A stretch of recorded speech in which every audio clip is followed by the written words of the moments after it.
people. We done fixing the thing. Yay. Also, how do you like my new PFP? It's good. It's good. Yeah, of course, I'm gonna be. I'm gonna I be. figured since we're pissed. doing a. I figured since we're doing a Homestuck thing, I should show off my troll sona. That is valid.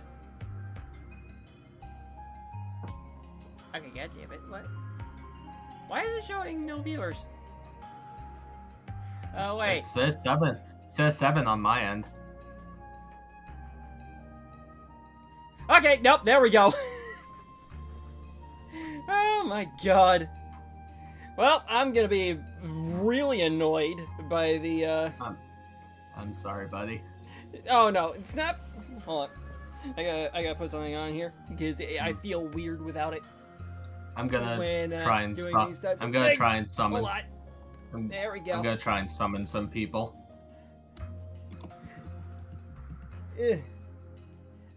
Also, apparently y'all really want me to date some bug aliens. Clearly. Well, in fairness, we're starting off with humans. By the way, this is the GIF I'm using to summon people. Ba ba ba ba ba ba ba ba ba ba. What? There. Ba ba ba ba ba ba ba ba ba.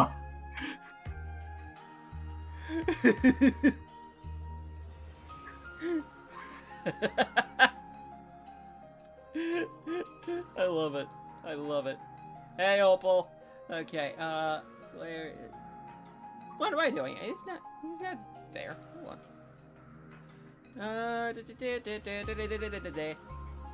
There we go. We got it. We found it. Woo. There's Snick. We're just gonna wait for it to actually load. Okay, there we go. Ba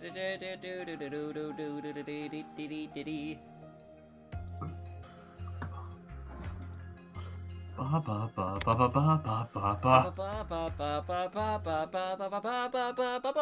ba. Yep. Okay. I'm continuing to summon the boys for some gaming. Yeah, well, y'all saw it. Hi, Opal. Yes, disclaimer, Pesterquest contains... Okay, then. I was trying to read the disclaimer. I was trying to click off it. I was trying to click onto the window, but, well... Oh, wait a minute, there's voices in here? What do you mean? You're not sharing your screen? I thought I was. Oh wait, I haven't clicked onto it yet. There you go. Sorry, it's me being stupid. Only for certain segments there's voices. Only, okay. Like, it's like for a meta joke later, much later. Oh, gotcha.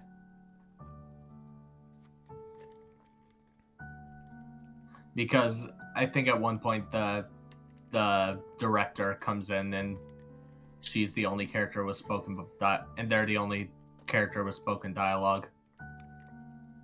Just in case. As part of the joke. Just in case, we're turning that off. Yeah. Poo man. Probably a good idea. Fart noise.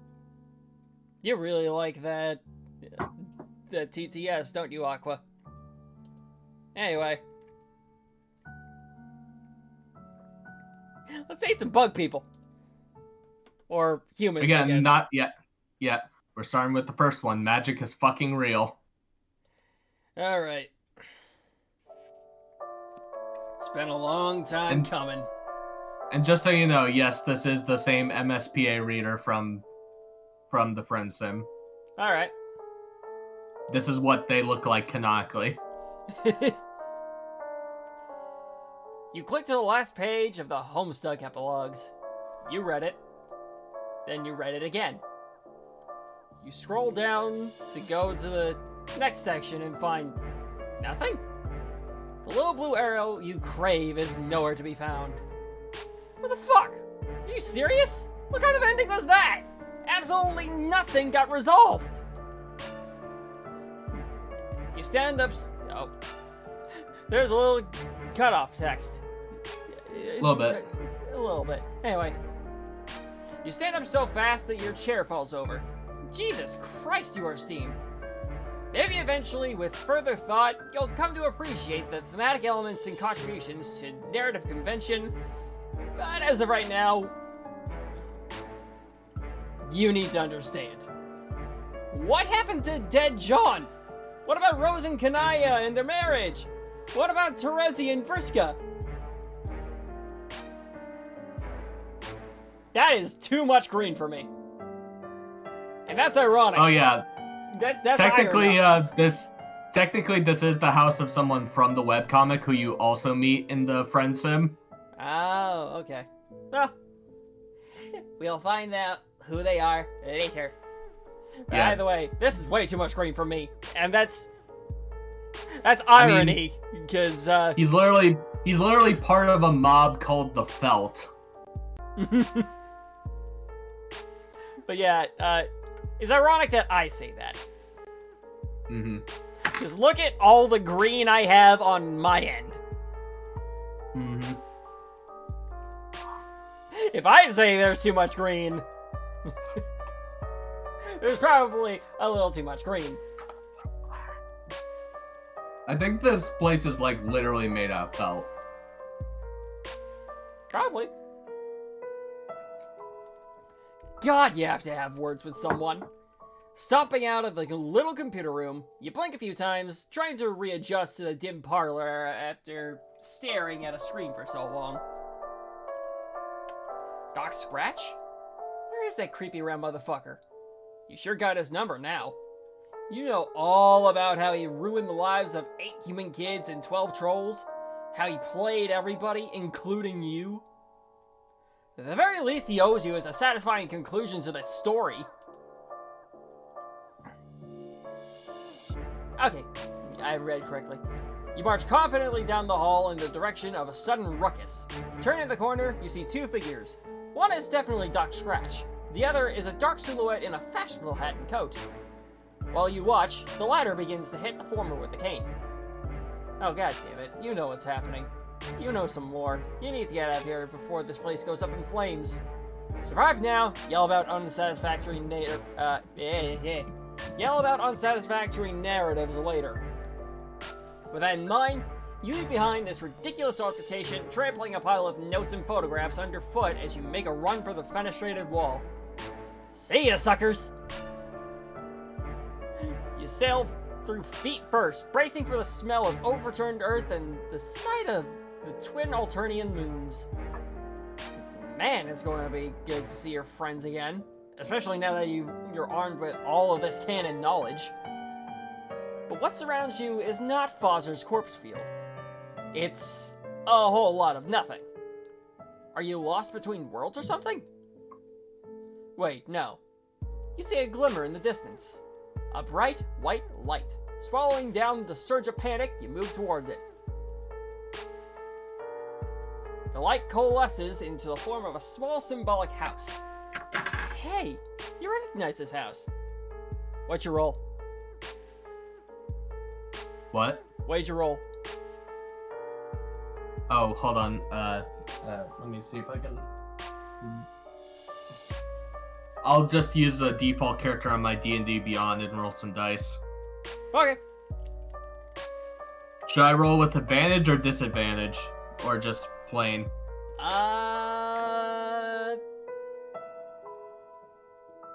For right now, just go a straight roll. Okay. You got it. Hey, you recognize this house. You wonder if you can just... That would... I rolled a 15. What is it? Okay, what does that mean? I don't know. I don't know why I'm rolling. I don't know why either. You asked me to roll. No, I just heard, what did you roll? I just asked, what did you roll? I heard dice rolling noises. Roll for straight roll, lands on gay hee. Roll for straight roll, lands on gay. You wonder if you can sort of... Oh, okay, well, you did that. Sorry, you were saying? No, I think what you heard was dice rolling is in the music. Oh, okay. It may have been in the music score. Well, never mind then. A barrage of images hits you. Broken, chaotic flashes too fractured to make sense of. You just stuck your whole hand into the most powerful item in the whole of this narrative, and your body is not taking it well. Bright, sizzling pain hits the nerve center of your brain and radiates out to your extremities. Wow, you're a moron! You aren't a comic character. You aren't meant for this sort of metatextual energy. It hurts, it burns, it unravels you from the inside out, and then everything goes white. Yeah, so, one thing you should know, the power of metatextual logic actually is a tangible force in Homestuck. Somehow I figured. Yeah, the story of Homestuck gets really meta really fast. But yeah, nice to see my hometown represented here.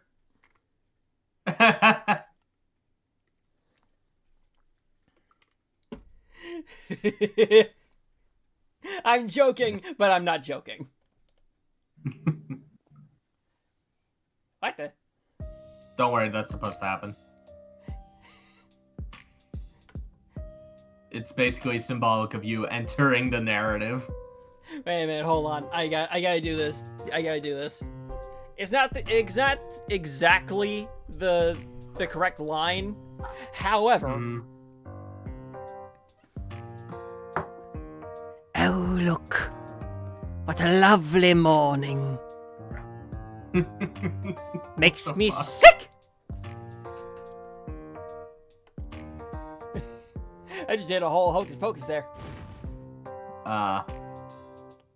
It's been a while since I've watched that movie. Somewhere, Katie Patterson is very happy. And she's probably gonna shoot me in the head for not watching it every year or something. What's this red dot on my forehead? Oh, here's hoping that's just a ladybug. A very Anyway. red ladybug. Yeah. A very red glowing ladybug. Yeah, sure. A very red Let's move glowing on. ladybug that just Sbeve. yeah. Let's move on. Okay. The air is fresh and crisp. It's early spring, probably. You find yourself on the sidewalk in a suburban neighborhood, facing a neat, friendly house. Pardon me. A neat, friendly boy stands at the window on the second floor, looking down at you. At least you hope he's friendly. Man, you would really love to be his friend. At first you think the boy is looking at you. Same goal as always. Nothing's changed. Nothing's changed. But instead Nothing's he appears to changed. be looking at the mailbox. At first you think the boy is looking at you, but he instead appears to be looking at the mailbox.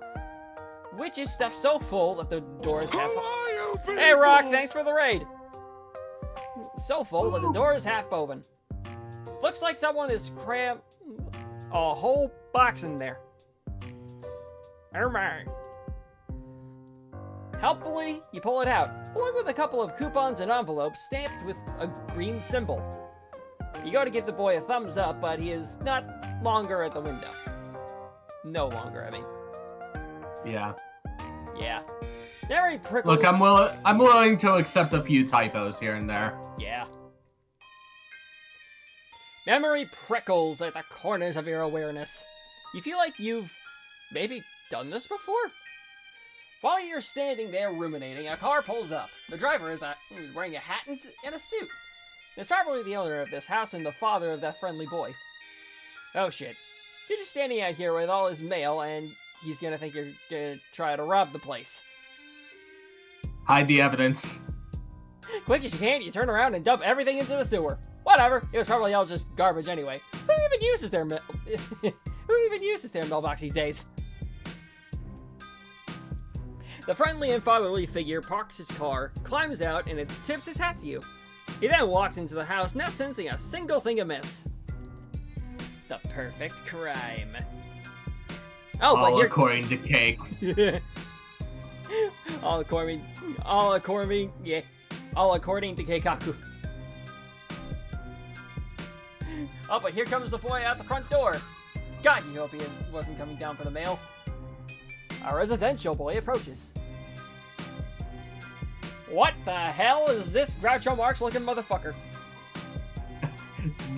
This is legit a disguise he wears in the comic to try and get past his dad. Wait a minute. This is not the same boy you saw peeking through the window. He is possibly not a boy at all. It appears to be a mysterious gentleman. You wonder what business this fine, upstanding neighborhood gentleman would have of you. Hey! So, this is the first character you meet in the webcomic proper. This is John Egbert. Alright. The boy. I saw you standing out here messing with the mailbox. I figured you might be the mailman? Even though you're not wearing a mailman outfit.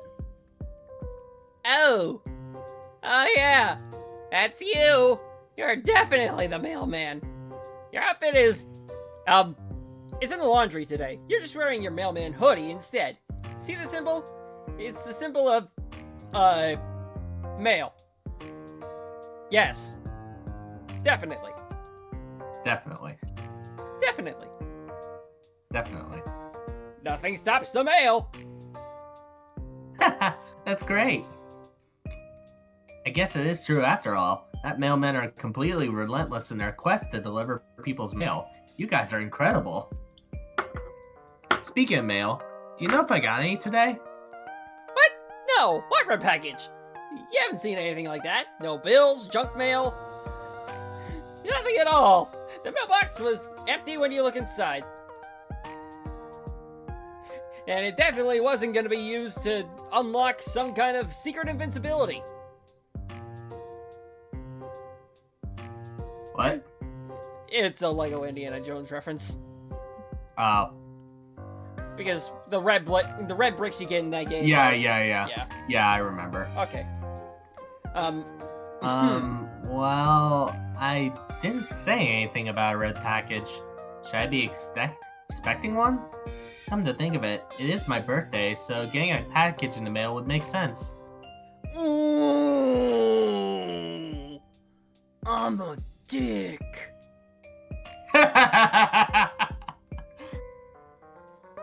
Yeah, literally the comic opens saying this is this young man's birthday and he just received his name. And if it's red, it probably means it's from Dave.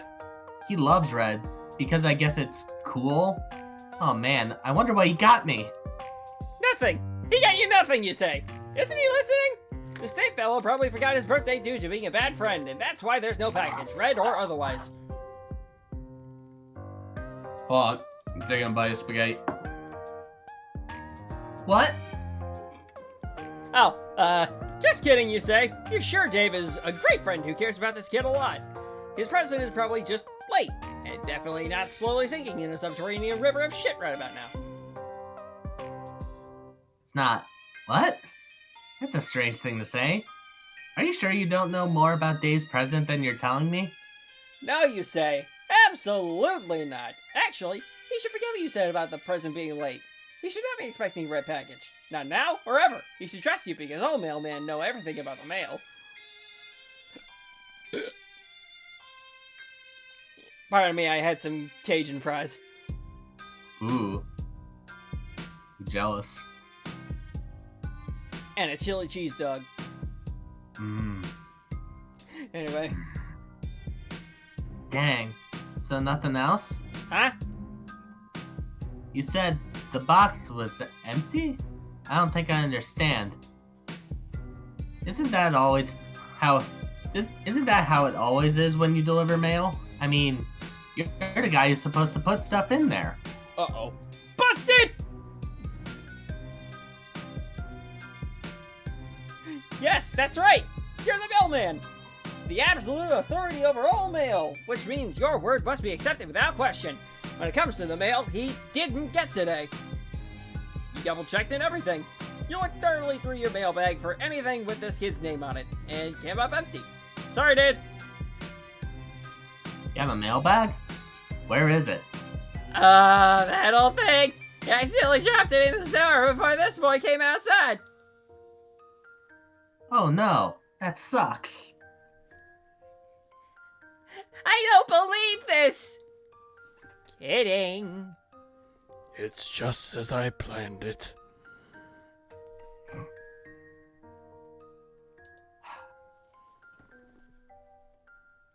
All that mail, ruined.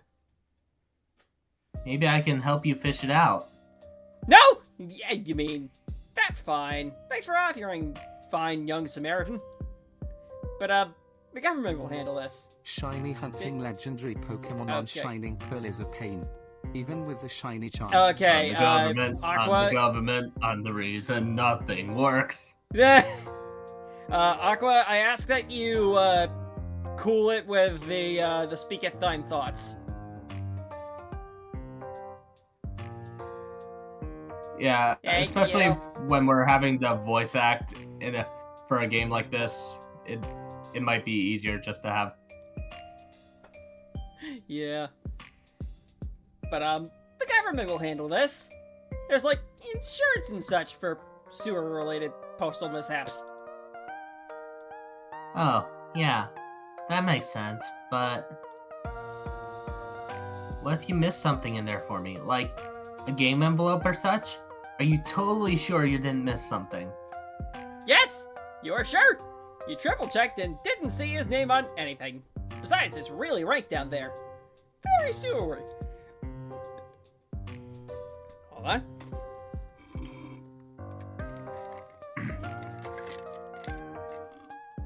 Damn it. I drank up all the water. You okay? I'm fine. You triple-checked and didn't see his name on anything. Besides, it's really ranked down there. Very sewery. All the mail has been befouled beyond any hope of salvaging it. Really, it's best not to even bother peeking inside. You're probably right, but hey, how do you know there wasn't any mail for me if you don't know my name? And it's here where I repeat the Jeff Blim twisted reference. Uh-oh. Busted!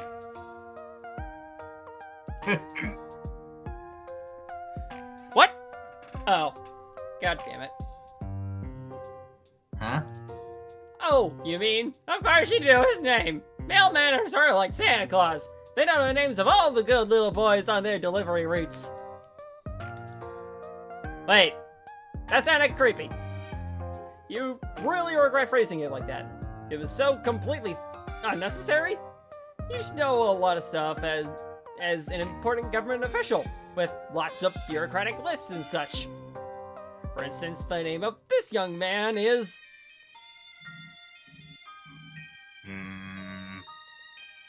Damn, why do you always paint yourself into corners like this? What you're trying to do is make a new friend, and you somehow manage to bullshit your way in through the absolute most challenging version of this conversation possible.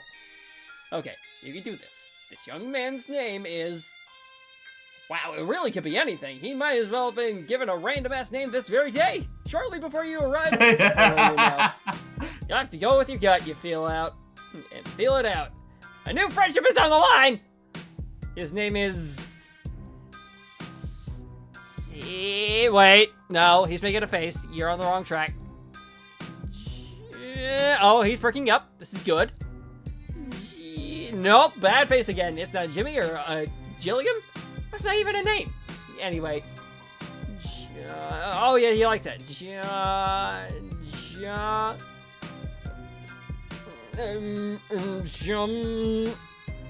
John Bremy. Shit, he looks disgusted. Abort! John Bremy? You really can be quite a fucking idiot sometimes. John Durson. Jonderson?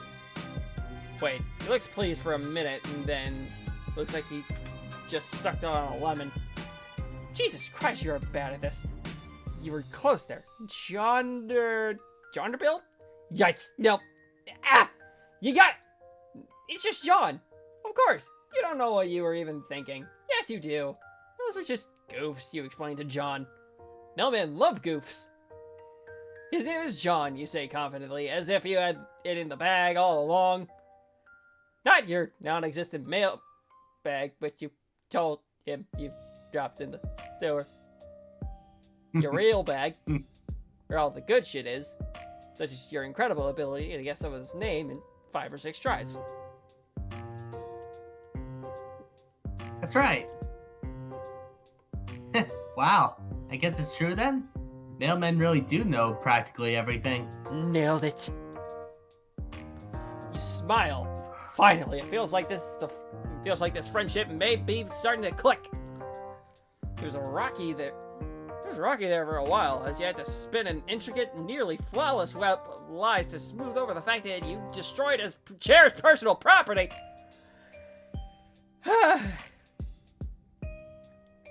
But you're pretty sure you're in the clear now, and you'll never have to justify yourself to him again. Well, it's as nice as it is to meet you, Mr. Mailman. To be honest, this just kind of sucks. I've been waiting for a really cool game to arrive in the mail, but it's been a few days already. And now I'm starting to think it got lost in the mail. It might just never come now. I'm kind of bummed out about it. I am an asshole, I am an asshole, I am an asshole.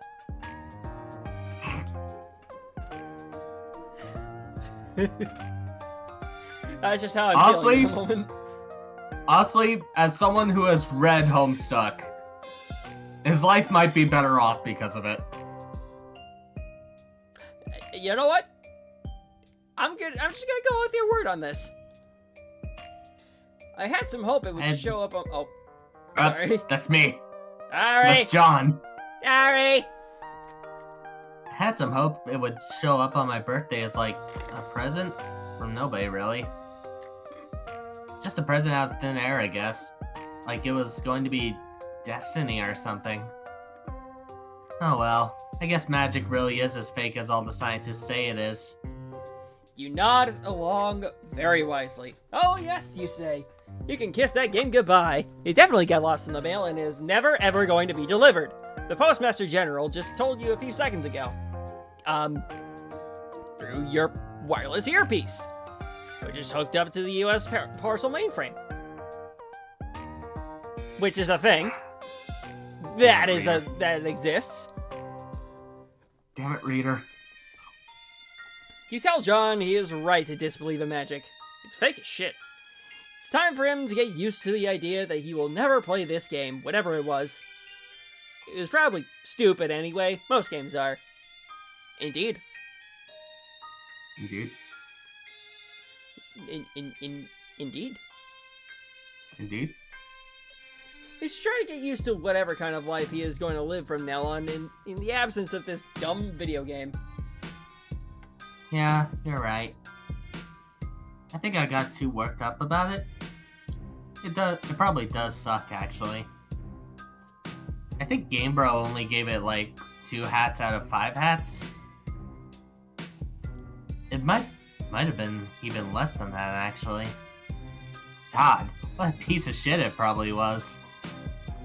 You know, I think I have to thank you, Mr. Mailman. You really opened my eyes today. I'm going to forget I ever heard of that dumb game and just trying to enjoy my life. Talk to my friends, hang out in my room, and... I don't know.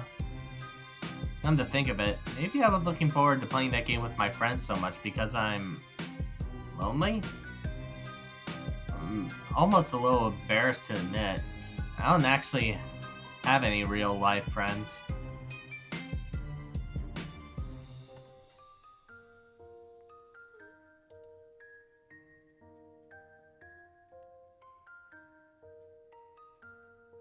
Sbeve? Look at stream. Oh, hold on.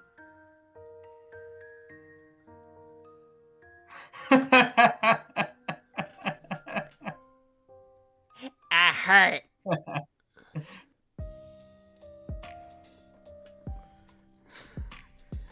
Too close to home with that comment. Definitely. A little bit. Oh, this is it. This is your in. This nice boy seems to be jonesing for friendship as much as you are. And you've laid all the groundwork for becoming his best bro so expertly. You just need to slide right into his life with just a few more sympathetic remarks. You actually have a lot of experience with this by now. You've made so many friends in so many strange places and with such mixed results. Or, you think you did? Actually, you can't conjure up any of their names or faces right now. It probably isn't important. Actually, let's never speak of that again. What matters most is you're here now, making a sweet new pal named John. You casually mentioned that this is the end of your mail route, and you don't have much else going on in your life. Maybe you and he can hang out for a while? If he doesn't mind, that is. You want to hang out with me? Like, just a mailman and a 13-year-old boy, just...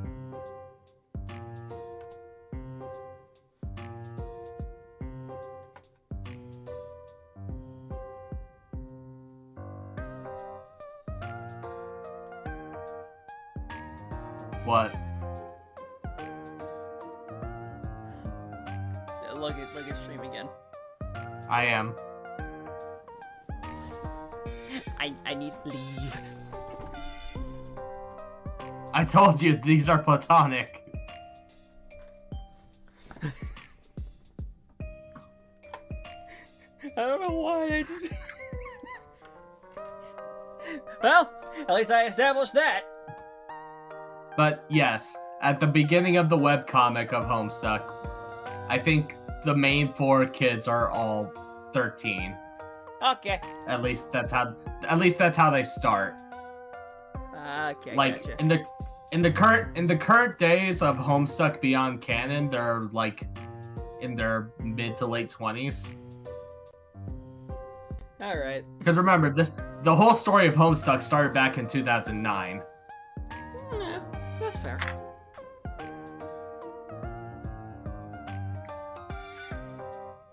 Being buddies? You shrug a little as if you don't care much, but you really, really care.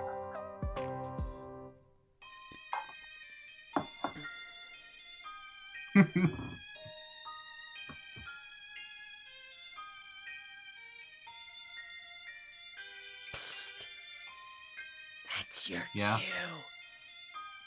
Oh, sorry. Normally I thought it was your line for a sec. Normally I would say that sounds a little strange and maybe slightly inappropriate. But what do I know? If you were a normal-looking mailman, that would probably be a shitty idea, and I'd get in trouble with my dad, or the authorities or something. And probably so would you. But you seem different. Like, maybe you aren't even a person? Ow! I mean, true. But also, ow. He's saying that because you literally look like a bald white Muppet. Excuse you, I Like- find offense to that. I'll have you know my mother was a Muppet.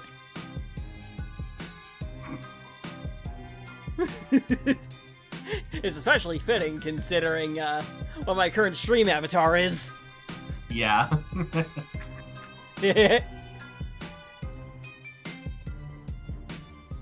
Just a kind of weird, harmless looking guy? That's what I want you to think. It's also what the IRS wants you to think.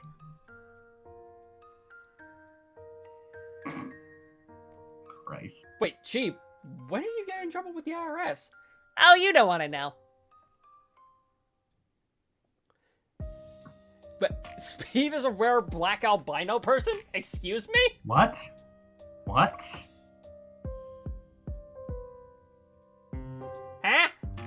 You know what? Let's not Huh? question that. Yeah, let's like an alien, but not really. I'm just gonna take that. You don't really know what to say to any of this. Oh man, I'm being so fucking rude. I'm sorry. Oh, he got that. Got that joke from the Bridge series. Okay.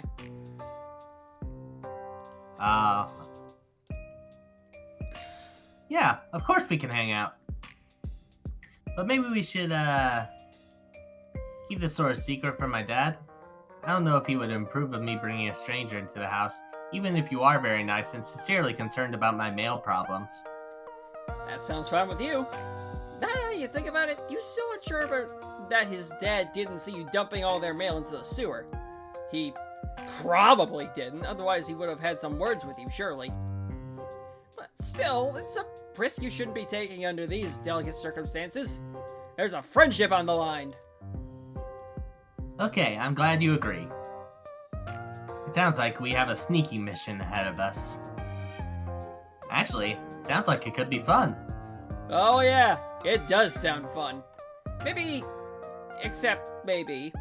slightly triggering since you've done a lot of dangerous high-stakes sneaking in the past that you can't quite remember. But still fun. Mostly fun. You can't wait. Yeah. Yeah, the whole thing is that the reader doesn't remember the events of the Friend Sim at this point. So, how should we do this? We could either sneak upstairs to my bedroom while avoiding my dad, or just hang out up there for a while. Or if that sounds too risky, we could just stay outside. I got some sweet playground equipment in the backyard. What will it be? Let's go inside. Alrighty. When you enter the house, an overwhelming odor of freshly baked cakes hits you like a punch in the face. Wow, there is a lot of clown bullshit in this living room. Hold on, before we go on, let's take a quick note of the movie posters in John's room. Oh, okay. We got these are the Little actual Monsters. Yeah, we got Little Monsters. Con We Air, got Con Air, Ghostbusters 2, and Mac and Me. and Mac and Me.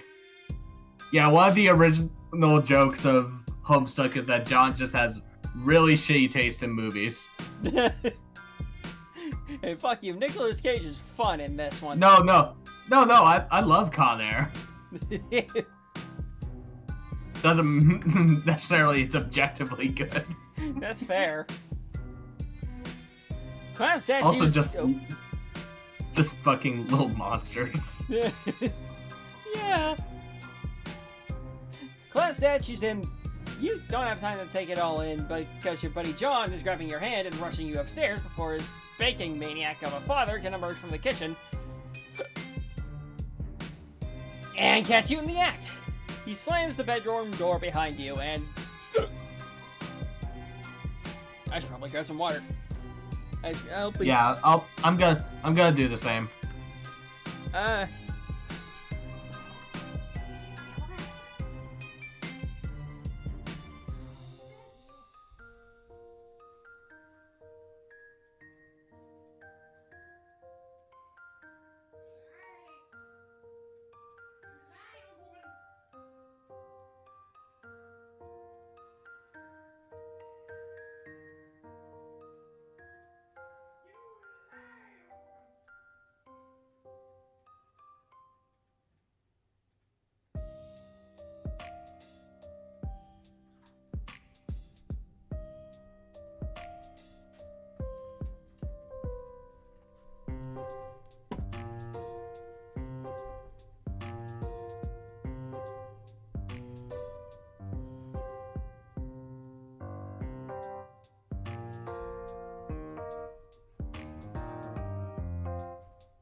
Alrighty.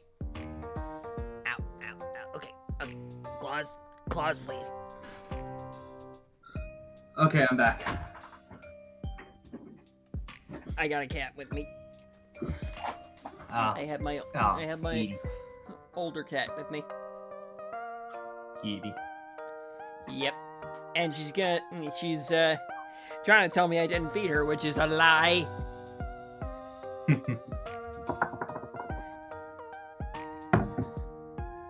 Anyway, clown statues and...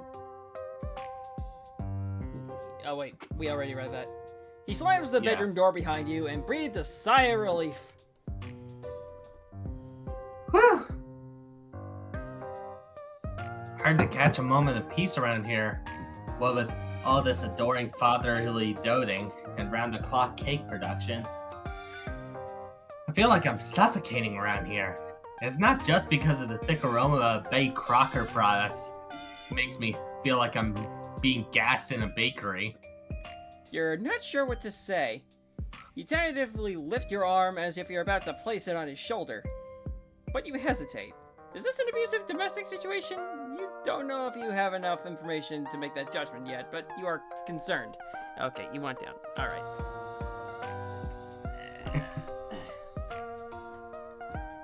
You're old, but you're still heavy.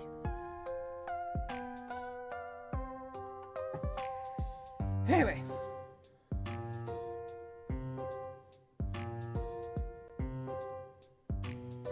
Oh, sorry, hold on. You're good. Just joking around.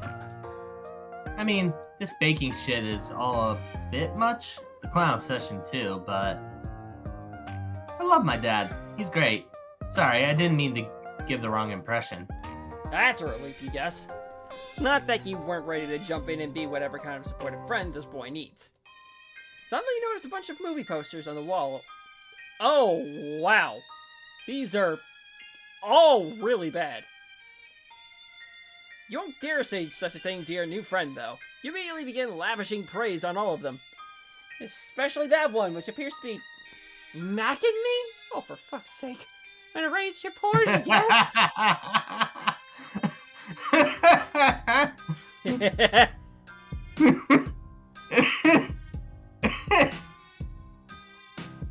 Nevertheless, you insist it is one of humanity's peak cinematic achievements. Macking me? You seriously like it? Personally, I think it's a piece of shit. I just have it up there because, well, I don't even know why. Not even I can defend the film. Each his own, I guess. I'm happy to hear you like all the other movies, though. They're all incredible. You have good taste. Except for liking Mackie Me, though. It's complete garbage. Okay, you're gonna bet you got a little overzealous there. If you dial it down a much, you really don't have to. You really don't have to try so hard. There's a moment of awkward silence. You hadn't really thought this far ahead, and apparently neither has John. There must be something you both can do to advance this friendship. Look, I love John and all, but he is the definition of no thoughts, head empty. Yeah, that's fair. He certainly. Oh yeah, looks and speaking of Ghostbusters, did you notice his discount Slimer T-shirt? Oh yeah. He's starting to look self-conscious now. Poor friendless kid really doesn't know how to entertain anyone in his home, does he? You can see now that your friendship is needed now more than ever. You have to step up. So, what do you typically like to,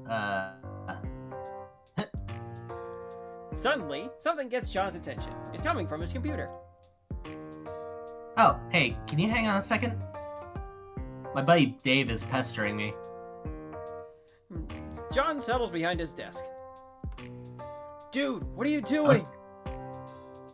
Okay, so I guess you'll be Dave when we get to him. I just wanted to ease the, I just wanted to No, ease your it's fine. I head a little. can go double duty if you need me to. But it's up to you. It's your stream. Considering I do double duty a lot, No, relax. I got you, bro. Dude, what are you doing? Dave, you'll never guess what I'm doing right now. Are you opening the birthday present I got you? Oh, no. Sorry, Dave. But I think your present got lost in the mail. Unfortunately, I think it might be gone forever. John, what the fuck? Maybe you could just send me another one, whatever it was. Dude, no. The thing I got you was fucking priceless and irreplaceable. If it's lost in the mail, there's literally zero chance you will ever see another one like it ever. Again, in any shape or form. Wow. That sucks. Oh well, whatever. TBH, it's probably the fate deserves. What was it? Never mind. Just some more ironic trash from your best and coolest bro in the world. Just forget it. Just so you know, the gift that Dave ended up sending John was the actual prop bunny used in Con Air. Oh.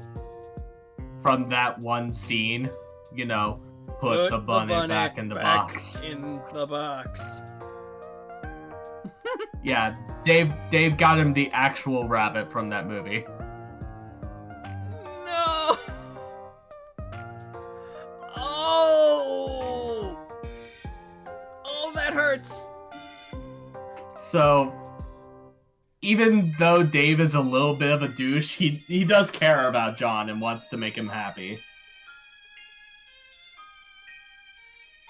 If I tell you, you'd probably be sad. It's gone, so this is a secret. I will take it with me to my fucking grave. Do you understand, Egbert? Yeah, that's fair. So, what are you really up to? Are you playing that dumb game with Rose yet? What? Oh, no. That got lost in the mail too. It's also gone forever. Holy fucking shit, John. I leave you alone for 2 seconds and everything goes to hell. This is why I can't stop pestering you for even a second. You just lose complete control of your life at the moment I turn my back. How do you even know it got lost in the mail? Like, how can that even be formally verified in any way you haven't even been waiting for it that long? Because the mailman told me so. What? Okay, I know I say this almost every day, but that actually is the dumbest thing I ever fucking heard. It's true. He was quite sure about it. First of all, John, mailmen don't know shit. They're just guys who walk around handing out letters and stuff. They have zero knowledge of the greater workings of the mail, let alone the specific fate of any given package. Unless there's a tracking number or some shit. Yeah, but even then, the mailman isn't the real guy who deals with that. The only way a mailman would know for sure if some mail got lost if he was the one who lost it. Or like, deliberately fucking destroyed it. Between the game and my sweet present going missing, something smells goddamn fishy here. John, are you sure the mailman didn't just steal all your shit? Of course I am! I don't know, man. He wasn't even holding anything when I talked to him, not even a mailbag. My alarm bells are going fucking haywire here.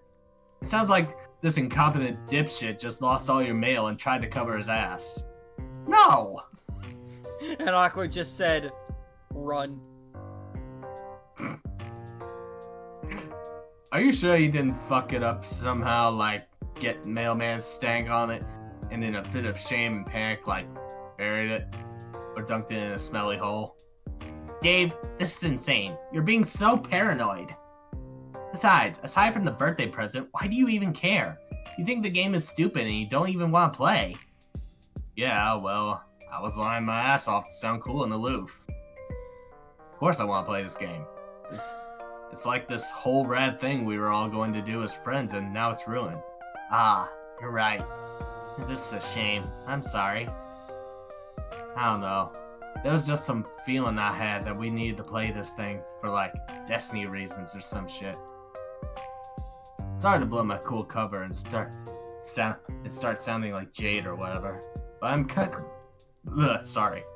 You're good. But I'm kind of pissed off now, especially now that I know you won't get your sick bunny. Bunny? Forget I said that. Well, okay. Anyways, all that aggravating bullshit aside, what were you gonna say? Oh, right, I made a new friend. What? A friend? Bullshit.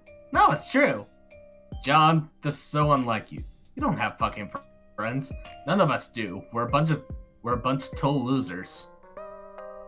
I know that, but today is a different story. I think I might be branching out a little socially. Like turning a corner and becoming a valid and legitimate person well on its way to adulthood. Ugh. Come on, Dave. Why can't you just be happy for me? Fine. So are you hanging out with this person right now? Yes, he's in my room. I'm rummaging through my stuff. He's quite the character. Who is this guy? Please tell me he's not cooler than me. I couldn't handle that. He's not cooler than you. Nobody is, Dave. Okay, thank God. So tell me about him. Well, you know the mailman I was talking about earlier? Yeah. Well, you see, it's the mailman. Jesus fucking Christ. What? John. No. What's the big deal?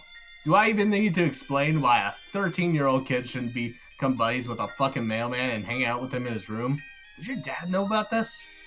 Well, no. But I'm trying to avoid him. Some of his baking frenzies. You do realize this is the same guy who likely stole your game and my beautiful present, right? He probably sold them in the black market or worse.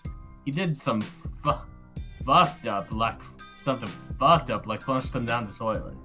He didn't do that. Dave, it would make no sense to do that. You're being crazy. Okay, dude, but you're the one chilling with a random postal worker in your bedroom on your B-day. I'm just looking out for you. What sort of sick fuck would even want to come into your house? How old is this fucking guy anyway? I don't know, he seems to be sort of ageless? What? Dave, that's the thing. He's barely even a person. He's just a friend. I feel like I'm losing my mind. Listen, I don't expect you to understand. He's just a fun, harmless person who appears to have no particular defining qualities whatsoever. What's so crazy about that? Nothing, I guess. I don't even know anymore. Fine. Enjoy your new buddy. It's your B-day after all, so you get to call the shots. So what's next on the agenda? What's he even doing now? Well, he seems to be a little bored while I've been talking to you. He has spread most of my belongings across my bedroom floor to examine everything. Now he's just messing with stuff? Like my magic stuff. It's pretty cute. I like this guy. John, I'm gonna run something by you. I hope I don't blow your mind or anything, but what if this guy isn't even a mailman? What? Dave, no, I refuse to accept this. Okay then, genius, tell me this. What's he wearing? You say he has no defining qualities. Well, clothes are defining qualities, so are they. Okay, he isn't wearing anything but a sweatshirt. But I didn't want to mention that because I knew how it would sound. I see.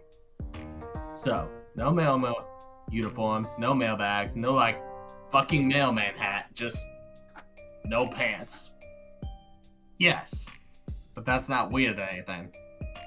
I told you, he's like a pet? Shit, that's probably condescending. You know what I mean. Part generic person-y type guy, and part like just a fun, friendly sort of humanoid creature? I'm really not explaining this well. The point is, he said he's a mailman, and I believe him, because he's my new friend. End of story. Okay, he's the fucking mailman. I don't even care if you think he's fine then. Okay, whatever. So like, cool. Guess we have a new friend. Do I get to meet the mailman sometime or what? That's the good question. I hope so. I wouldn't be surprised if he found his way over to you. Can't put my finger on it, but something tells me he's a well-traveled fellow. You really think he's going to well-travel his ass 2,000 miles over here to come visit me? You never know. Mailmen do get around after all. Shit, that checks out actually. Okay, I'm getting kind of excited now. Yeah, that's what I like to hear. So, they do have canonical locations to where all of them live. Oh, really? Where John is in Washington State, Dave is down in Texas. Yeah, that makes sense. I should probably get going. He's really going at it over there with all my bedroom crap. I don't want to be a rude host. Alright, I'm gonna leave you boys to it. Happy birthday, dude. Thanks, Dave.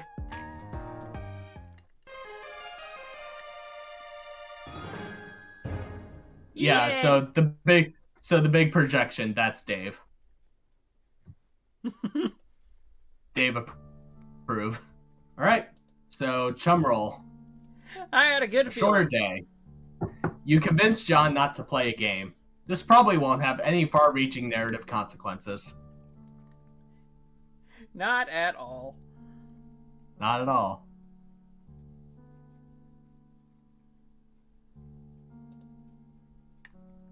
You up for one more? Because Yeah. these do seem to be going by faster than a lot of the Hive Swap ones. The Friend Sim. These Yeah. seem to be going by a little quicker. It's helped that they're not divided into volumes and they're just like fucking like individual characters. Alright, second kid. Alrighty. On the advice of Boy, your I'm new- gonna Yep. What's I'm up? gonna have to put on a completely different voice for this person if someone else doesn't join. I hope someone does join.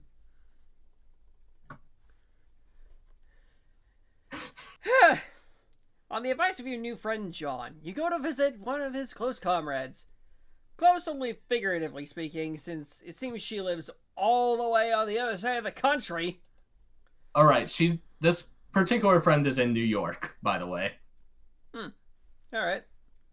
Like upstate New York. Alright. These are pretty far flung.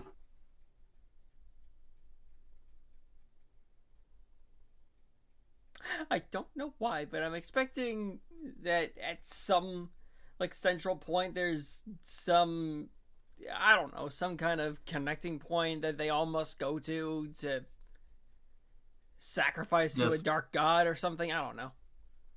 Just wait. Just wait. That's no problem for you though, since your new powers let you hop anywhere, anytime, even to places that don't exist. Well, you think your powers do that. You just have this distinct metatextual feeling that you could pretty much go anywhere at this point. You know that doesn't make any sense. There's nothing that doesn't make sense about friendship, though, and that's exactly what you're about to do. Friendship, that is. You're about to do some friendship by making a new friend. Her name is, you check your notes, Rose. This is her house, apparently. Looks kind of weird and modern, and it's situated in the middle of the woods for no good reason that you can think of. Give me a sec. There we go. Also, it's pouring rain, which is not what you would describe as ideal friend-making conditions. Still, Please. It's the Northeast. It's always raining up here. yeah. There's hardly ever a moment where it isn't fucking raining. Valid. Still, nothing stops a mailman, not from delivering mail nor making friends. Rather famously, rain and other similar weather patterns provide no deterrent to the performance of his duty. And there is no duty more important than friendship. Suddenly, There she is. Oh, she's cute.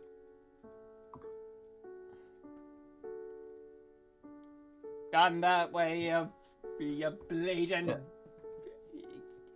You bleeding so-and-so. I'm not talking to you, I'm Yep, talking about, this is- I'm talking to the weird thing in my brain that is just giving me. Mm-hmm. But no, the second kid, Rose Lalonde. Remus, I'm talking to my Remus, essentially. Mm-hmm. Mm-hmm. Anyway, Suddenly, a woodland girl approaches. Who goes there? Oh, it's your new friend Rose, obviously.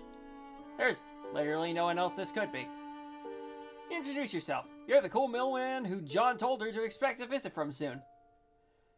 You would doff your mail hat to signal a friendly greeting, except recently you accidentally dropped it into a sewer. Along with all your other mail-specific clothes. Along with, as well as the mail you were supposed to deliver. And you explained to her gratuitously in an unconvincing manner. It's not a great start, you admit, but you've done worse first. You are not a mailman. Yikes. You are busted almost immediately. You briefly consider whether you should double down on the lie and try to say something mailman-like. Or whether the right call is to come clean, since she's clearly too smart for this amateur bullshit. But it's taking a few seconds too long for you to decide, which looks guilty as hell. That's it, the jig is up. You slash in defeat. You ask her if she would please consider not telling John. Your heart couldn't take it if he found out your entire friendship was based on a lie. You want me to keep a secret from one of my best friends, protect the feelings of a random buffoon who I've never met, and arbitrarily showed up to my house in the remote wilderness like a creep. Okay, so looking at the guide, it says you can choose either, but you get a secret achievement if you say no. Alright. Man, I guess today is the day you get owned by teens. That hits a little too close to home for me. As much as I don't want it to. She is totally right. What are you doing just wandering up to her house without even calling first? This is totally disrespectful of her time. No need to self-flagellate. It was a simple suggestion to more critically examine your motivations and actions in the future. No, she's right. You're going. You zap away, aiming for a spot half a mile away into the woods, where you can become properly soaked and miserable. But instead of trees... 413. Huh. Sorry, that it's a running thing from the comic, because the inaugural date that the webcomic started on was April 13th, or 413, and the number keeps appearing in Homestuck Media to the point where April 13th is a recognized holiday for the fandom. Oh, gotcha. But instead of trees, you find yourself standing in front of a bank of computers. Shit, you misfired. Wait, you remember seeing a big structure off in the distance when you were in front of Rose's house. You figured it was just some sort of office building, but it looks more like a factory. Or a secret research lab. The computers show coordinates on a screen that don't mean anything to you. A countdown clock is frozen on 413. Hey.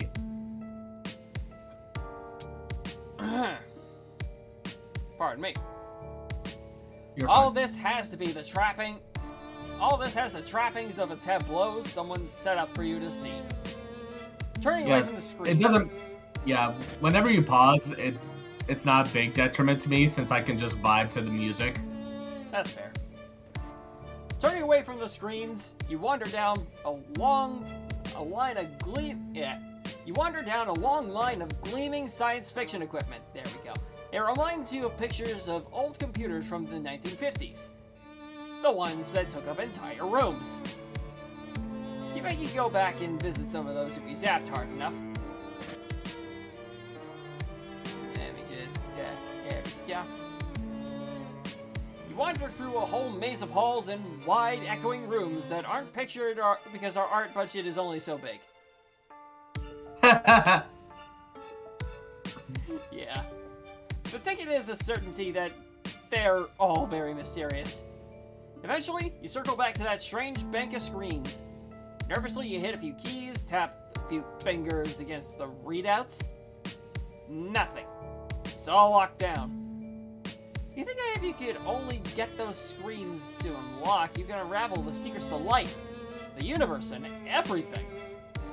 Maybe it's 42. just... What? Oh, 42. I realized you said 42. Yeah, they're looking for the answer to life, the universe, and everything. Or maybe it's your memories you are trying to unlock. Maybe then you'll understand the seething waters of this endless ocean of time and space intertwining in the... Meow? You turn around expecting a cat. And you do get a cat. A very adorable black kitten. Tiny and soft with far more eyes than a cat should have. Duh! Hi, Jaspers. But the cat isn't the only thing there. A woman is... Hi, Mom Lalonde. Okay. A woman This is Rose's mom. Oh, alright. So much green. You forget whose stream you're on, Aqua. Yeah. A woman in a sleek, I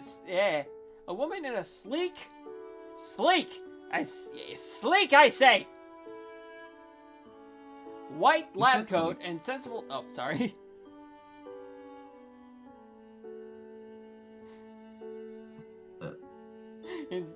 I thought you said something. Anyway, sleek white lab coat and sensible heels holds the cat, pinning you to the spot with her gaze. Or at least, you assume she is. Her hair is in her eyes and the light is behind her, so all you can see of her face are her painted lips. I hit the wrong thing. Sorry, ma'am. You absolutely didn't mean to trespass in her secret science lab. And you actually aren't even lying.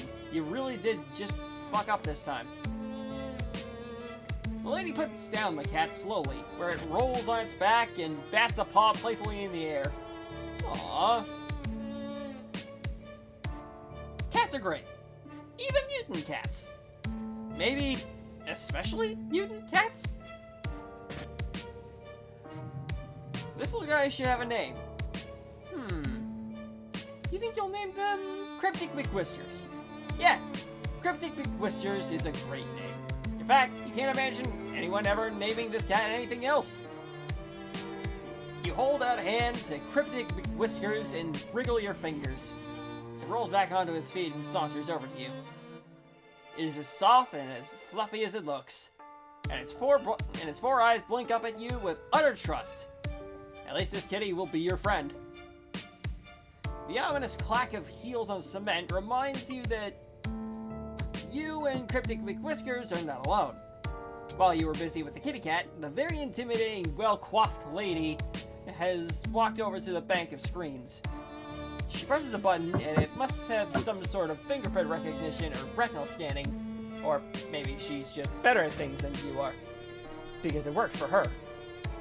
On the floor, a few feet from you, is a round gray protrusion, a platform on the floor. You saw it earlier, but you had no idea what it was for, so you just ignored it. What you don't understand can't hurt you, right? What you don't understand can't hurt you, right? Right? Right? You think that's probably right. The intimidating lady presses a button on the screen, mouth turning up at the corners. Pumpkin! A flash and a pop, like the pressure in the room changes. Like the pressure in the room changes. There we go. You feel it in your eardrums. You feel it in your eardrums. God, why am I delivering things weird? A pumpkin appears on the round gray platform. Fuck. You aren't really sure what she's trying to say here. Making a pumpkin out of thin air is impressive, but it probably would have been more so if you hadn't been popping in and out of existence all day. It's gonna take more than a pumpkin to impress you. Pumpkin. What pumpkin? The lady shakes her head and hits another button. The pumpkin vanishes, and in its place is a tiger. Big kitty. Big kitty. I'm gonna be right back, cause Okay. Okay, no problem. yeah, I'll So, I'll set us on BRB real quick. okay. Oh wait, did you want to entertain chat, or It's up to you. I'll give chat a break, and you a break as well.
I'm back with the milk, folks. And Dad's back with the milk. Tiger. Yes, Yes. you heard that Tiger. right. A whole ass tiger. Orange and black, big teeth and big paws. Kitty. For a second, the two of you just look at each other. Honestly, the tiger might be more shocked than you are. Kinda sucks to think about. One second you're just chilling on a savannah, mauling antelopes and drinking at the watering hole, and the next you're in a secret lab in upstate New York, staring down a very unappetizing looking protagonist. Apparently you are appetizing enough for it to want to get a taste though, because it then looks at you! Looks from Pet the you kitty. to Cryptic McWhiskers and back again. Then it charges. You try to book her out of there. The lady in the lab coat looms up in front of you. She's saying something, but you strain to hear her. The tiger is right behind you. The lady or the tiger? At the last minute, you remember you have magic powers and you choose the third option. Teleporting the fuck out of there. Oh, not again! You just zapped into yet another unknown building. Although, from the view out the window, you think you might be in Rose's house. Also, the fact that Rose turns the corner in the hallway and stops short still in her rain gear. Her eyes are very wide. You wave awkwardly. That snaps her out of it. She stands up straight, sliding easily from shock to superiority. So, you thought you'd just let yourself in? After wasting my time mumbling about the mail, a gaudy display of manipulative self-recrimination, and then popping out of existence to leave me asking myself if I had finally lost my mind. You hadn't meant to do any of that. Especially not that last part. She isn't losing her mind unless both of you are losing your minds together. Rose looks over you. Finally, she seems to decide that you are for real. Your predilections toward mailman mimicry weren't all that John told me about. Oh? He also said that you had certain powers. Powers of teleportation and time travel. I told him that he must have been mistaken, since it's a well-known and accepted fact that magic, although a popular and highly engaging subject of fiction, is fake as hell. Oh, your zapping powers? No, those are totally real and not fake. Real in a different way than you being a mailman is real, since that is actually made up. She's still got her umbrella open. Hey, doesn't she know that's bad luck? I'm not that superstitious, bitch. Let me use a bit of weight right now, so I'm taking that off. Oh yeah, instead of an arrowhead, I was wearing a spearhead necklace. Ah, I found out it was a spearhead rather recently. eat. I know people. Anyway. Luck is also fake as hell. Unfortunately, that is bullshit. Because I have the weirdest luck imaginable. I can't exactly prove it right now, but...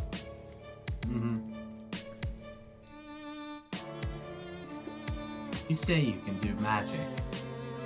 Prove it. But she just saw you vanish out in her front yard! Like I said, I could be losing my mind. She could be losing it now at this very minute, but you see no point in arguing. You hold out a hand, and after a moment of hesitation, Rose puts her fingers in yours. Her nails are long and sharp and painted a glossy black. She closes her eyes and her umbrella droops. Should I picture my room or something similar? I'm not quite sure how this is supposed to work. She still thinks you're fucking with her. You tell her that you guess she can do that if she wants. Yeah, Rose is the definition of a pastel goth. Zap! She's like if Mandy from Billy and Mandy did the fusion dance with Wednesday Addams. All right. Zap! When you open your eyes, you find yourself in a large, messy bedroom. Oh, She drops her umbrella. you really did that. Her boots track muddy prints into the thick white carpet. Surprise! You really are magic. Rose puts a small hand against her perfectly painted black lips. She seems momentarily lost for words, and you get the feeling that is not a thing that happens very often. Her eyes are wide and deeply purple. They're sparkling, you might even say. Hold on, I'll be right back. Stay here. Don't go out into the hall. It's not safe.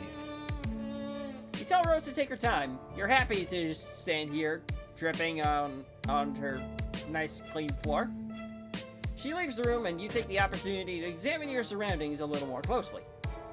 The bed is unmade, books are strewn all over the floor carelessly, and a collection of half-drunk cups of coffee crowd the desk. I probably shouldn't ask. Half-finished knitting projects lie in soft piles all over the room. In fact, there's a lot of evidence that this room is often occupied by someone with a lot of interests who has trouble settling down and putting your attention to one thing at a time. Man, you relate. Not with interests, but with friends. You can't imagine settling for just one. Rose has a number of posters on her walls, although nowhere near as many as your friend John. A calendar hangs beside the window, days ticked off with little X's, all the way up to 4/13, which is circled. You step closer to read the year date up in the corner. The year date up in the corner. There. 2009. Who the hell do you care about the date? You can make friends any day of the damn week. Rain or shine, night or day. Rose sure is taking a while out there. She told you that it wasn't safe out in the hall. Maybe she just hasn't. Maybe she hadn't just been quipping. Maybe she's actually in trouble. What should you do? Hold on. Let me double check. Because I clicked. You have to go look for her. Okay. You're too anxious to sit still, and you aren't the sort of person who just sits there and waits for a friend opportunities to fall into their lap. Better to run. Also, real quick, before you leave the room, I wanted to point out the Cthulhu thing on her bookshelf. Yeah. Better to run headlong into danger! Or as much danger as a minimalist upper middle class house in the middle of the woods can offer. Rose had told you that it isn't safe. You creep out into the hallway where a bunch of things happen more or less simultaneously. A deluge of quick-time events that you had no idea were coming. Lightning flashes in a perfect jagged line across a tall window at the end of the hall, followed immediately by a crash of thunder so loud you think the house might be falling down. Abruptly, all the lights go out. Oh, hi. Another flash of lightning, and for a vertiginous... I think that's how you say that. I think so. For a vertiginous moment, you see a long, thin figure superimposed against the window. You freak the fuck out, jumping about a foot in the air and yowling like a cat. A small hand lands on your shoulder and you jump again. Calm down. It's just me. Rose speaks in a normal tone of voice and it's jarring. This house is echoey and cavernous, and there's just something about a dark house on a stormy evening that makes you want to whisper. I told you to stay put for a reason. It's too early for my mother to be sauced enough not to notice random strangers in her house. I don't want to go through the tedious process of explaining who you are. You have a perfectly understandable reason for why you left, and that reason is that you were lonely. Rose snorts. I tried. Cold! You mean you were cold? Well, you are soaking wet. Follow me. Also, yeah, I caught the snort. Don't worry. I tried. I tried my best. She grabs you by the wrists and tows you down the hall. There. Hey, Mute. Hey, Mute. My summoning ritual worked.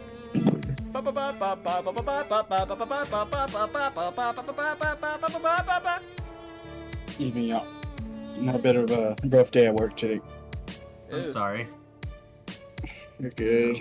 Let me turn you up a little bit. It's not because these two morons brought their unit in and didn't know half the things that they were talking about. Hate when that They are. happens. So, little more context. They brought this unit in. What was wrong with it? Now this is gonna sound like some mumbo jumbo, perhaps. The generator inside has sheared the bolts off, including on the flywheel. It means the whole thing has to come apart. That ain't good. These two morons kept insisting that, we could just take off this little box and open the side door and pull it out. That shit is not gonna fit. Needless to say, we spent like an hour and a half needlessly trying to get it out, and it didn't work. Just fools. Yeah. Yeah. People as individuals can be smart, but people as a whole are stupid. Yep. You know what added salt in the wound? Mm-hmm. Apparently, he was the designer of the unit. He was the engineer. Like, yeah, you engineered yourself into a corner. That's a dumbass move. And you know what's worse? It just keeps piling on. On Monday, we're gonna have to take the whole thing apart, and the door or the panel behind where we need to take that thing out is just one giant piece that wraps around the corners. Gotta take out the bolts in the bottom and the top. Gotta lift the roof up a little bit. There you go. I'm rambling. Well, sorry. Yeah. No, you're fine. Nah, you're good. Why don't you just relax and join us for Homestuck bullshit? I've never seen anything about Homestuck, actually. Actually, Mute, would you mind just taking over reading Rose's dialogue for a little bit so I can Is get this my Rose? voice up? Yes, this is Rose. Okay. But she's not speaking right now. Her text will be in purple. Yeah. Okay.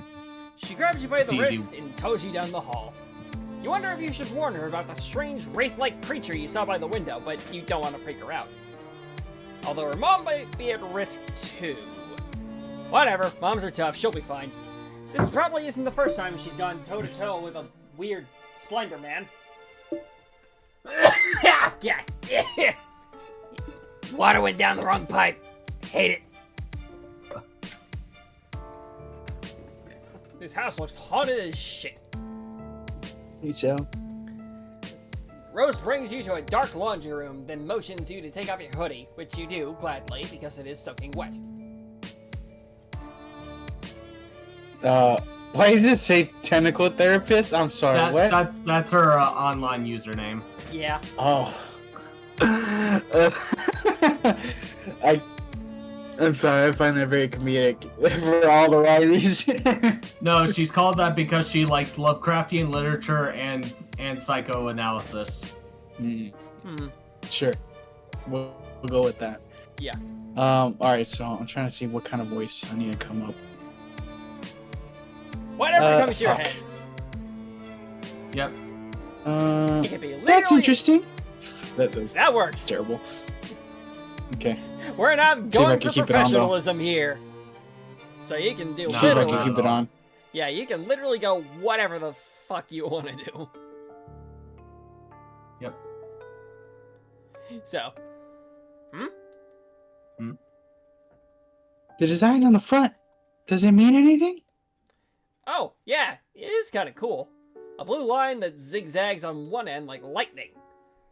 Looking at it makes you feel unsettled. You realize Rose is still waiting for a response, so you just hand her the hoodie and tell her no, you're pretty sure it's just an abstract sign. Yeah.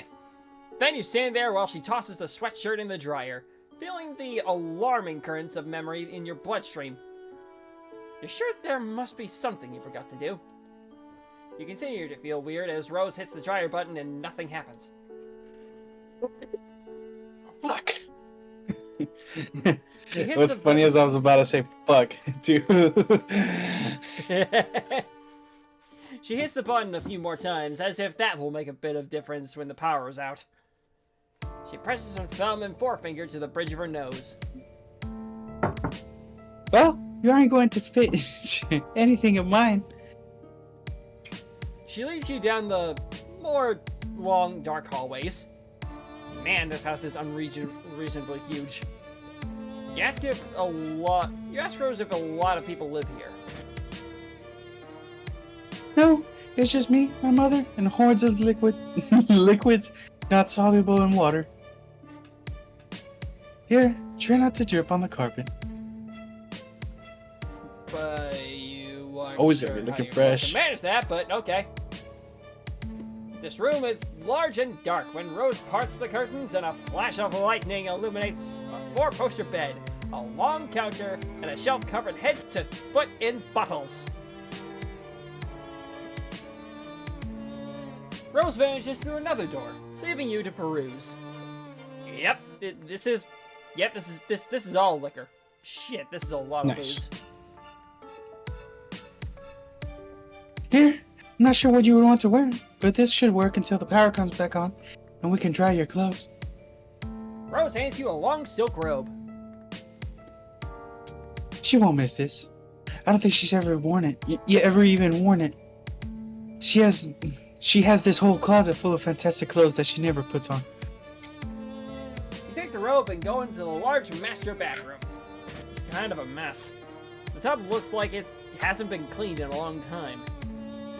The robe gives you the same knotted feeling of familiarity that looking at your hoodie did. But you put it on anyway. It's a relief to get out of your wet clothes. You hang them carefully on the shower rod. When you head back out into the bedroom, you find Rose standing in front of a wall of liquor. She's holding a bottle of Grey Goose and squinting at the label, like she's trying to read the nutrition facts. Sorry. You're fine. You're good. I've often wondered what exactly the merits of consuming this are. It tastes quite literally like burning. She opens the bottle, and before you can protest that she is in by no means the legal drinking age in wherever the fuck you are, she puts the bottle to her mouth and takes a sip. She splutters. That's terrible. You could have told her that. Straight vodka isn't for the uninitiated, even fancy vodka. You take the bottle from her. She hesitates for a moment, then lets it go. You set it back on the shelf. I'm not really. As someone who does drink, I'm not really that big into vodka either. I'm quite the opposite. I love that burn. You know, I'm not a big fan of like lagers or malt liquors or anything like that. Mm-hmm. But I actually quite like vodka. Also, anything with sugar.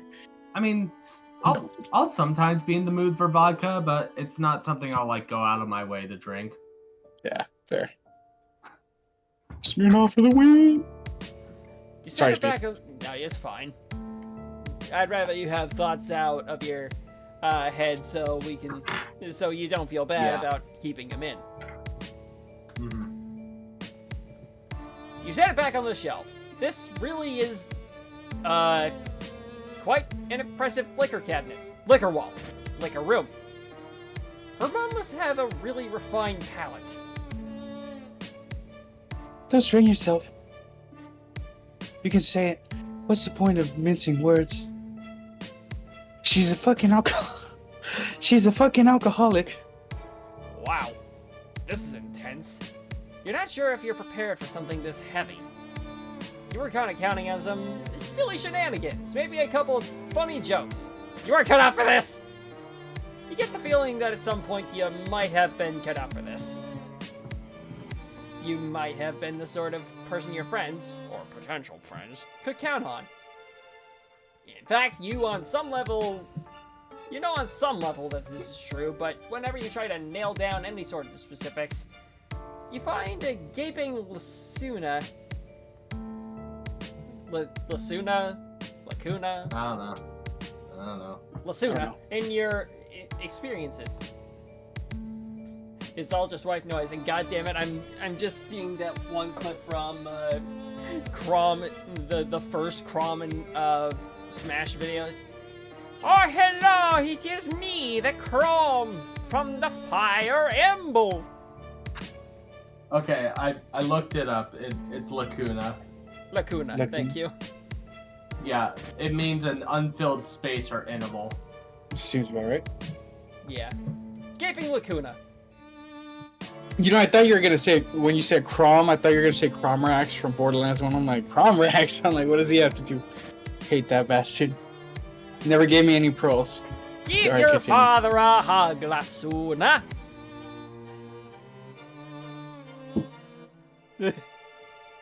I feel like I'm the only one that still has that in his memory. It's all just white noise. Funny. Rose's shoulders slump as she stands surveying her mother's bottles. She doesn't even have the decency to hide her distasteful habits. Who needs an entire wall of liquor bottles? She doesn't have people over. She doesn't have any friends. God damn. Ouch. God damn. God Bitches. damn. Alcoholic. God damn. This is all just for me. More of a passive-aggressive act as a feminine fatale. 1950s housewife with a death wish. It's just like the wizards. What? Wizards? Wizards, yeah. Got confused in my own line. Were you saying something for me? No. Yeah, sure. Yeah. Okay. I didn't say anything. Don't worry about it. You know how long it's been since I've had a home-cooked meal? I'm not saying that I require or even deserve a lovingly crafted culinary masterpiece every time I sit down to eat, but that's going a bit far. I know John complains about being plagued by fatherly concern every chance he gets. He's overwhelmed by pastries whenever he ventures from his room. I'm glad my mother doesn't poke her considerable nose into my private affairs. What did I say about How that? big are we talking here? Mm, Are we talking 10 levels of nose, or I Pinocchio? I don't know. The webcomic doesn't draw these characters with noses. I might be joking a little bit, I'm gonna be completely honest here. Anyway. But I'm sick of eating oatmeal. Rose. I told you, don't worry about it. But you will I'm worry going to about worry it. about it. You worry about all your friends, all 2 of them. Rose smiles. That is the most relatable shit I've heard if I had 2 friends. Yeah. Rose smiles with half of her I could've mouth. missed this. It seems to be about all she can manage. Pardon me, something was starting to come up. I don't know what. It was probably gas or something. Anyway. Probably. Lightning crashes. She looks so small and sad against this wall of bottles. You know how to fix this. Thunder rolls and you clench your fist. A friendship clench. You don't know who you are, you don't know why you're here, but you do know that surely you have these powers for a reason. And what better reason than helping a poor young girl with her troubled home life? Rolling up your floppy sleeves, you get to work. What are you doing? Start with the dark liquors first. In your experiences, those cause worse hangovers and are more likely to contribute to the absence of hot motherly meals and the overconsumption of oatmeal.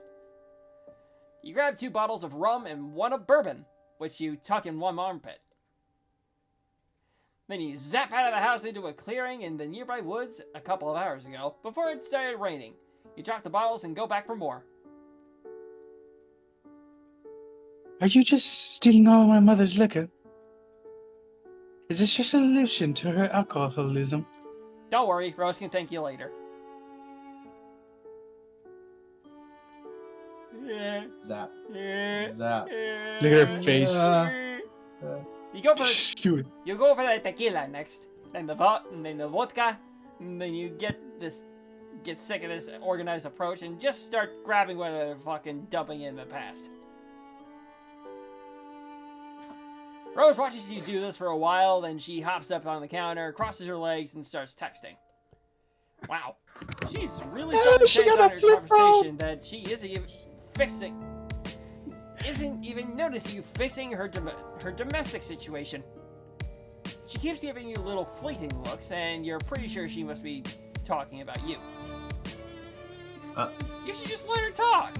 It isn't right to try and invade your friend's privacy. You attempt to resist the temptation, which you fail at immediately. Not even an unused meme can save you. My mind's telling me no, but my body's telling me yes. I don't think that was the overused meme in question, but whatever. Because I don't know what it is. I don't know either. That one was used a lot, though. I'm gonna be completely honest. Yeah, it was. It was. You sat behind her onto the counter where you can spy on her private correspondence. Oh, okay. This is the other kid. I'll. Don't worry. I'll act with you, Mute. Mhm. I don't know anything about them. I'm sorry. And here was me trying to take advantage of your uncanny ability to make guesses verging on... what the fuck is that word? Prognostication. Prognostication. I'm recently considering a reevaluation on magic. You don't know who this person is. Maybe you should just... You go back in time a couple minutes to when Rose started her conversation. Your past self is busily zapping back and forth carrying liquor bottles. You hunker down so you don't see yourself and cause a paradox or whatever the fuck. Technical therapist began pestering Garden Gnostic. Out of a morbid curiosity to shine light on my future, I come with a metaphorical hat in hand to ask you to consult your dream clouds. Do you happen to know anything about a strange cardboard cutout creature masquerading as a mailman? Are you sleeping? Sorry, I had the skull Beck. He's been acting really weird all of a sudden. Anyway, is this the same mailman that John was talking about? The fake one who hung out with him? That's the one. They are currently emptying my mother's liquor cabinet in an attempt to prevent her from overindulging herself. Oh. Are they drinking it? No, I think they're just dropping into the woods with their magic powers. I was about to say woods. Forest. Shit. It's okay. Oh. Do they know that she could just go out and buy more liquor? That's something you can do where you live, right? Yes, well, not exactly where we live. I think the nearest butchery is a good 20-minute drive. That's nothing.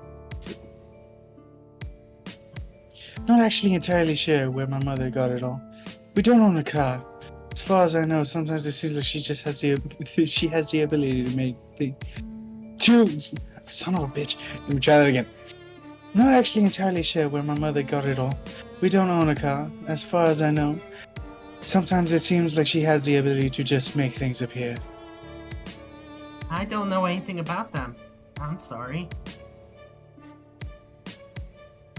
And here was me trying to take advantage of your uncanny ability to make guesses, verging on Prognostication. Prognostication, as I am recently considering a reevaluation on magic. I'm still pretty sure magic is fake. At least the kinds of magic you're talking about. There's probably some real magic out there somewhere. Yes, for instance, the source that lets you spy on your hostess' private correspondence while you're staying her mother's Libations. I'm sorry, I'm just laughing on the fucking context of what's going on here. Yes, for instance, the source that lets you spy on your hostess's private correspondence while you are stealing her mother's libations. You freeze. When a contrite zap you reappear in front of Rose. She sets her phone down and props her chin up on a delicate fist. Sorry. I honestly don't know what got into you. You couldn't just resist You just couldn't resist using your power for evil. Haven't you heard, with great power comes great responsibility? Bitch-ass Spider-Man. What kind of dumbass told you that? Saw Spider-Man. Rose is right. She's totally right. You've only had this power for like a day, so you still aren't used to the idea of being able to just zap all over the narrative. Clearly, you did not appreciate the implications. Zapping all over the narrative sounds potentially stressful. Oh, you bet. You are incredibly stressed right now. Rose laughs. You apologize to her for stealing all her mom's drinks. That was kind of overzealous of you. No, actually, I thought it was hilarious. Fuck, I've never really been the one for pranks. That's always fallen more in John's wheelhouse. But there's nothing wrong in occasionally stepping outside of one's comfort zone. Who the fuck is... Hold on, someone's knocking at my front door. I'll be right back, I'm sorry. Alright. Let's do Okay, the vodka next. Don't worry, I'll tag in for you, buddy. Okay. The two of you working together gets the place cleared out pretty quick. You zap Rose along with you to the bright clearing in the field, and for a moment she just stands in a sunbeam, blinking up at the cloudless sky. Her expression says she still might not be totally convinced any of this is happening. When all the liquor has been transferred from the bedroom to the woods, a big glittering dragon's horde of booze. You and Rose fall down next to it in a messy heap. Well, you fall into a messy heap. Rose lowers herself daintily, sitting more on her knees than her butt, probably to keep her skirt from getting all dirty. You get the idea that even though she lives in the middle of nowhere, she doesn't spend a ton of time outside. You tell her again that you're sorry you spied on her correspondence with her green friend Gigi. You also hope she isn't going to get in trouble with her mom. I'm not unduly concerned. I'll tell her where it all is in a couple of days. Although by that time, I'm sure at least a good third of it will be water damaged. I'm sure this will have fantastic implications for our relationship, and not at all exacerbate the emotional problems underlying her addiction. You laugh awkwardly. Well, now you kind of just feel like an asshole. Rose lies back on the grass and raises a hand to trace the curves of a fluffy white cloud. She closes her eyes. I'm back. I'm sorry. Oh, okay. Yeah. Perhaps it's just projection on my part, or wishful thinking.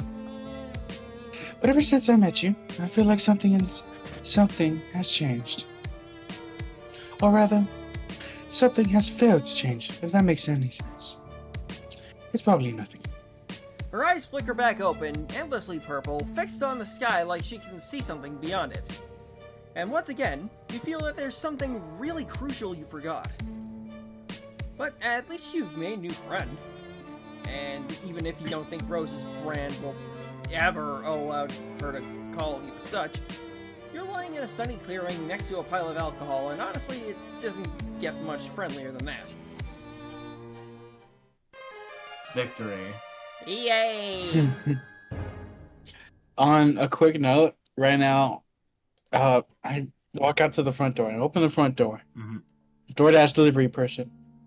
And I'm like, literally my thought, I'm like, who the fuck ordered alcohol to our house? They're asking for my ID, and of course I didn't have it on me, so I had to come back. Yeah. Get my ID. I go back, and I find out it's my uncle, and my uncle wasn't even here right now. He literally just left like 10 minutes ago.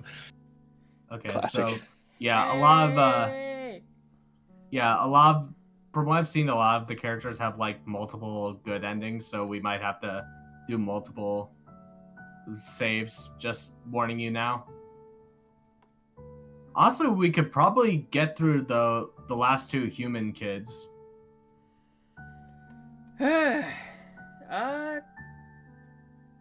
If you want, only if you want those, Sbeve. At the end of the day, it's up to you.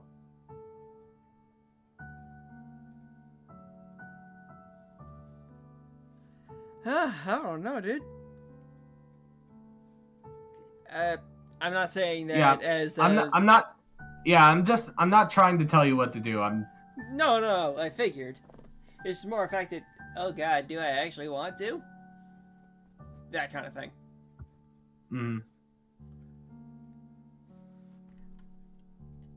Hey, look, zodiac signs. Yeah, the zodiac signs are the main trolls you meet in the comic. I think for right now, I'm just gonna say, Okay. later for that. Okay. No, that's all good.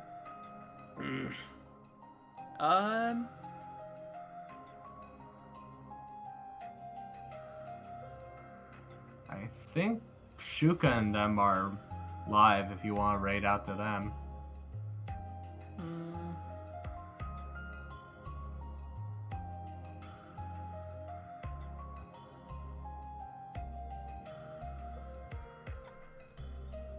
I at least want to.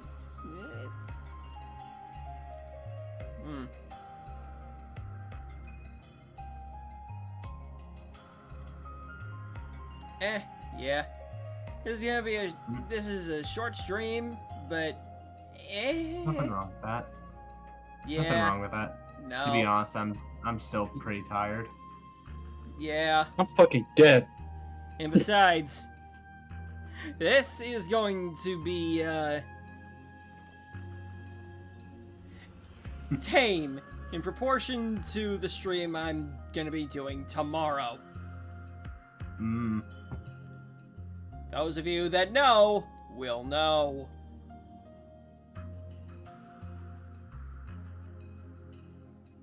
Real quick, I'm going to change my profile picture back to my knife pony. Alright. Yeah. There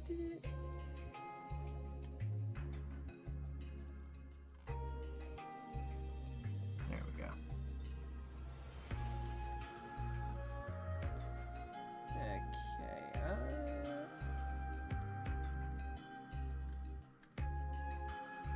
Oh, and there's also an acquaintance of mine, Vladdy. Lottie voices? Yeah, Ooh, we work together. seen them. I've seen them on Scribner's podcast. Yeah, I don't know why. I'm starting to do that fucking voice. I work with her. Rose is stuck in my head right now. I work with her. Yeah. A little, indirectly, but even so. That's fair.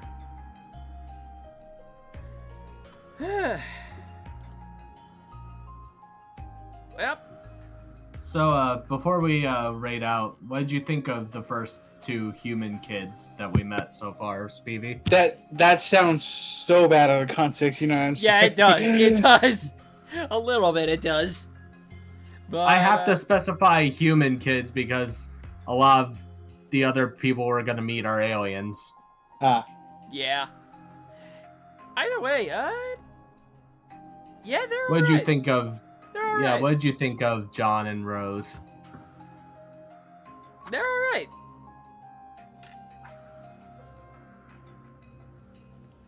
They're strange. You forget where you forget where you find most of your entertainment, Aqua.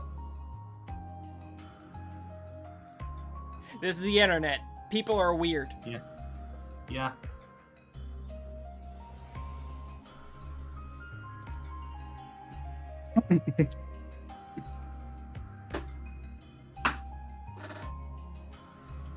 Well, either way.